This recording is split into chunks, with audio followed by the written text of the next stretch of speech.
Guys, welcome back to Mighty Lawns. Your host DK here. Remember, like and subscribe to us on the network, Trade Day 1982, along with Mighty Lawns. All right, let's get back into it. This is part 3 of the 7-part series of how to start a lawn care business. And, some of the topics we've touched on is branding and also things that you're going to need. So let's get right back into the things that you're going to need to start your lawn care business. I prefer, like I said before in video 1, start out with a van. Don't put your self and your business at risk by starting out with a truck. Even though they might seem cheap, you can find that cargo vans can be relatively cheap as well. I say van over a truck because you have to look at it this way. Unless you have a camper, you have all your equipment, unless you have a garage. That's easy access for, people to steal. And what's going to hurt you most when you're just starting out? Someone stealing your equipment. That's how you make your money. That is your money, all your lawn care equipment. So start it with the van. Then, some of the things we touched on in video number 2 was, of course, branding, getting your logo out there, creating that logo, finding a marketing team. If you don't have one, you yourself, you are the marketing team, because this is pivotal.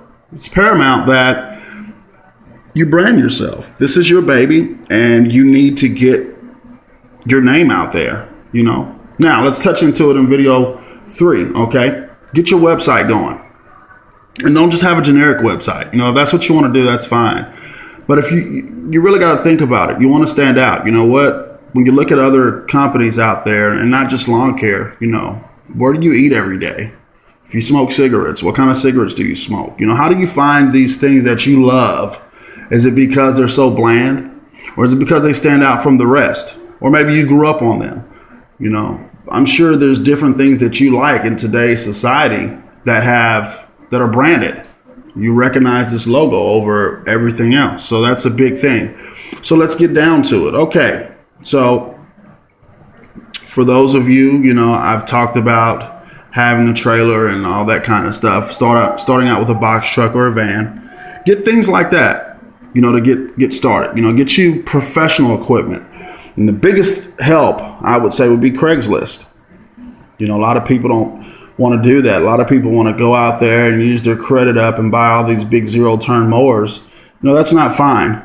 I don't agree with that, because you don't have those big accounts to pay for it. So why start out in debt? That's the worst decision that anyone can ever make. That's basically a moron. Don't do that.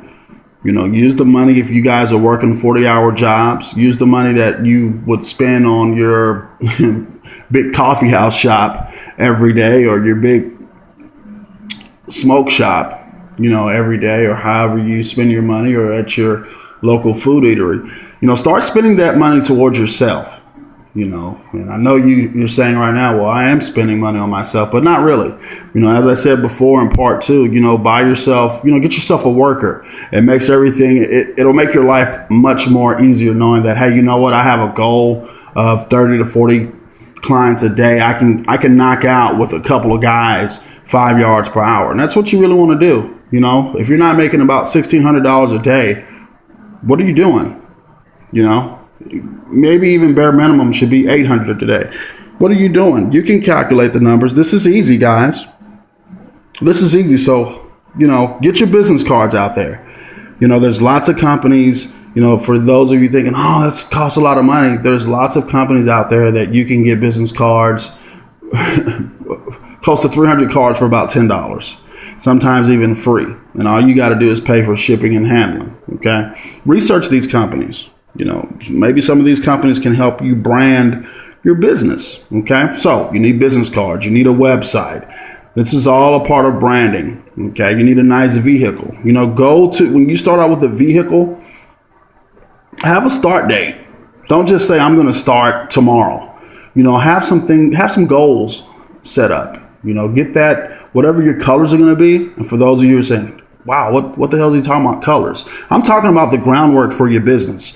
Have some colors that in the future you're going to stand out from your competition, because you're going to have lots of competition who's ready to take your clientele, and you're going to have clientele who's not loyal from the get-go. They're going to be ready to leave at the drop of a dime. Okay, so go ahead and stand out so people can always recognize you. Okay, so get those colors, and the Like I said, my colors are green and khaki. I feel like green is the best color to go with in terms of lawn care. You identify that with lawn care, the color green, just as you do red being for firemen, or the blue and black, or black and white for police. You guys know what I'm talking about. Okay, so you're going to need to brand yourself to get yourself going. Come up with a catchy name. Don't just be lawn cutter guy next door. I mean, a cut above the rest. Come up with something catchy. Really think about this, because once again, this is your baby. Even though we say the word or term business, this is really your baby. Think about it that way. How do you treat your baby? And you want to do your business the same way.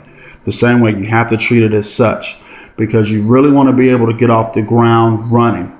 Okay? So, professional equipment. Always go with that. There's always some guys on Craigslist that thought they could do the business, and they'll basically give this equipment away. But you have to do the research. Okay? You have to do it. Some other things you have to think about, especially in terms of, getting a worker, is, how you're going to pay that guy. You've got to break that down, that debt to income ratio type of thing. You need to apply it as well to your lawn care business, because you need to know, even in terms of clients, how much a customer is costing you. Some of these things you have to know at the gate.